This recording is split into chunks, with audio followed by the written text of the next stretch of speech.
The old man was exhausted and wanted to take rest for the night in one of the elders' houses in the village.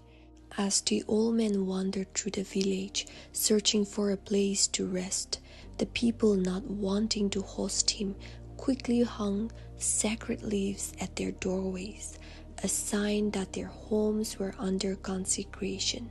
When the old men sought permission to stay, they would reply that their hen had hatched chicks, that their beaks had given birth to piglets, and therefore the gina.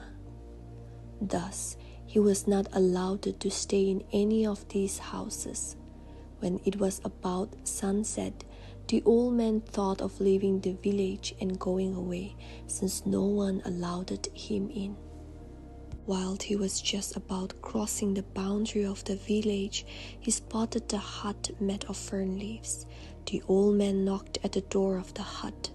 Amazed by the knock on their door at an unexpected time, the two sisters came out rushing and saw a pitiable old man with ragged clothes standing at the door. In the small fern hut, the two young girls, Yartenla and her sister Madajinla, had returned from their field and was getting set for cooking. The old man asked the girls to allow him to sleep in their hut for that night. Although they felt pity for the old man, the two girls had nothing to offer him and admitted, "Grandpa, we do not have enough food to eat and drink, and also the house is too small, but if you are comfortable, you can stay with us." To that, the old man replied with a cheerful face, "Grandpa has the food with me, and for sleeping, I can sleep anywhere." Saying that, he entered the hut. Inside the small hut, the old man sat on a wooden seat and started asking stories of the two girls. He found out that the girls have been in the village just about a year. While the three sat and shared stories, the little sister Madajinla set the pot on fire to cook rice. The old man told the young girl to place a pot just enough to cook rice for 3 of them. He then scratched out a grain of rice from his head and put it in the boiling pot, out of which they could cook a pot full of rice. Again, the old man asked the girl to place a pot on the fireplace to cook curry. Once again, he scratched out a small skin out of his knee and put it into the pot. This cooked for them a pot full of meat curry. That night, to the amazement of the two girls, the 3 of them had a great dinner and went to sleep. The following morning, they found the pot still filled with enough rice and curry for lunch. More amazed and excited by the magical blessings, the girls merrily shared their lunch with the old man. After the food, they went out to the Tsüngremmung and leisurely spent time chatting, overlooking the green fields. Pointing at each of the barns in the fields, the girls informed the old man whose fields those were.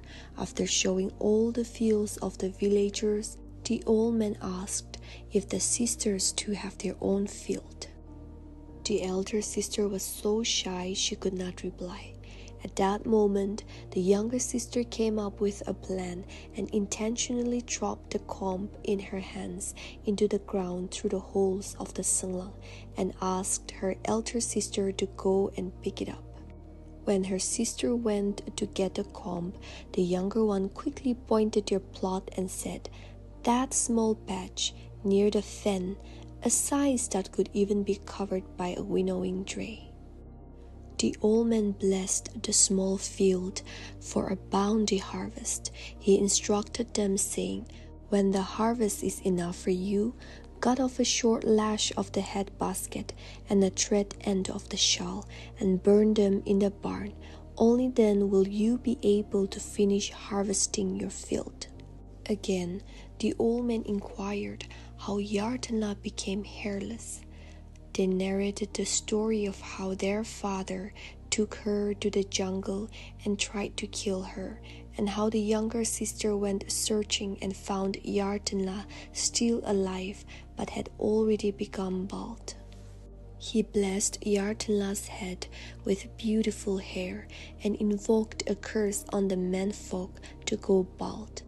He also invoked upon womenfolk to have beautiful hair and never go hairless. After pronouncing such blessings, the old man left the village and went away. Within a short time after the old man had gone, it was already harvest time. That year the harvest was not good in the entire village, but in the tiny field of the two sisters the harvest was plenty. Their harvest seemed like it was never going to end. During the day they would harvest and collect the crop to their full, yet the next morning the field would be full and ready for harvest, as it were yesterday. Finally, when they had harvested enough, the sisters followed the instructions of the old man. They cut off a short lash of the head basket and a thread end of the shawl and burned them at the barn, which finally put an end to their harvest. Hence, to this day, the farmers are very careful not to burn lash or straps in the fields for fear of poor or stunted harvest. They instead collect such waste from their fields and dispose them off in the jungle or in the streams. The villagers were amazed by the rich harvest of the sisters and wanted to know how it was possible. The sisters told the villagers about the pitiable aged traveler who took shelter at their place for a night. The sisters narrated the whole incident that took place that very night. They told them about the miracles the old man performed and how he had blessed them before he left the village in the morning. The villagers later realized that the old man who visited their village was not a beggar, as he appeared to be, and indeed he was Lijaba. Each of them regretted not having invited the old man to let him stay and rest for the night. The villagers then constructed a proper house for the sisters in the heart of the village and let them stay there. Henceforth, the villagers treated them well and maintained a good relationship with the sisters, and also borrowed rice from them to feed their families. The next year, the whole village, along with the two sisters, waited for the old man to visit their village again, but he never visited their village. They believed that the old man was Lijaba, and after carefully studying the moon and stars and the seasonal cycle, the villagers set aside a day, leaving their work to spend the day in prayer, invoking blessings from Lijaba. They called this special day as Amungne. After Amungne, the harvest day comes. That year, the whole village had a bounty harvest.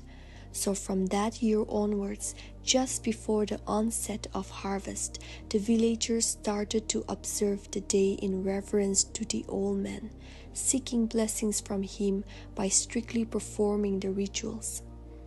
Even to this day, such day of observance is called Tsüngremmung or Lijabamo.